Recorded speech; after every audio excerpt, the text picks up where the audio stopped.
إذا سمير بن شقرون استضيف وليد الركراكي مدرب فريق الفتح الرباطي المتوج بلقب أغلى الكؤوس كأس العرش. وليد الركراكي بداية هنيئا لكم بهذا اللقب. والحمد لله الحمد لله. عندي فرقة والله لا كبيرة. عندي ان جروب اكستراوردينير. ما كناش نتمناو نربحوا الكاس هذا العام. ما كناش بروغرامي على ديك الشيء. كان العام الاول ديالي شبر في هذا السياق وليد، يعني كنت تحدثتي لمجموعه من وسائل الاعلام بانك ترشح فريق نهضه بركان، واش كان هذا تمويه باش انك يعني تحيد الضغط على اللاعبين ديال فريق الفتح الرباطي، ولا ربما شي حاجه كانت في المخيله ديال وليد الركراكي؟ لا مهمه. انا قلت بركان هما اللي كانوا لي فافوري، ما خسروا حتى شي ماتش.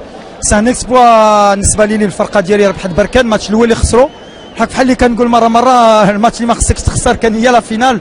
دونك الحمد لله. لا عندي ان جروب اكسترا. بغيت انا نشجع الدراري ديالي لو جروب كامل تقاتلوا هذا العام. مازال باغيين يربحوا لي ماتش، باغيين يتعلموا، باغيين يربحوا.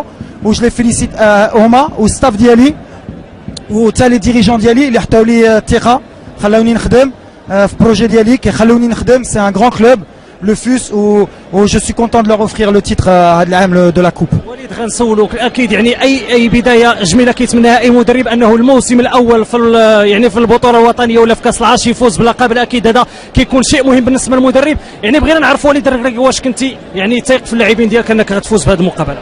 لا بيان سور كنت تايق في اللعابه. بالحق الكره انا صافي 20 راني في كره، وكنعرف الكره ماشي سهله. تقدر تلعب مزيان وتقدر تخسر الماتش. الحق اللي كانت مهمه هما يثيقوا في راسهم، هما يثيقوا عندهم دراري اللي يقدروا يربحوا لي ماتش، يربحوا دي تيتر. وهذا الشيء انا اللي بغيت نجيب للفتح. يفو غاني لي تيتر. ان غران كلوب خصو يدي لي تيتر. حنا دابا انا غير 5 شهور راني معاهم، وكنقول لهم هما سي دي غران جوور، مازال يقدروا يديروا شي حاجه اكثر من هذا الشيء، ومازال غنخدموا. بالحق جو فودغي نسلم على الوالده وعلى العائله ديالي، نشجعهم. الناس كاسي خوت في نضاق الشمال، تطوان، مديك، رينكون كاملين.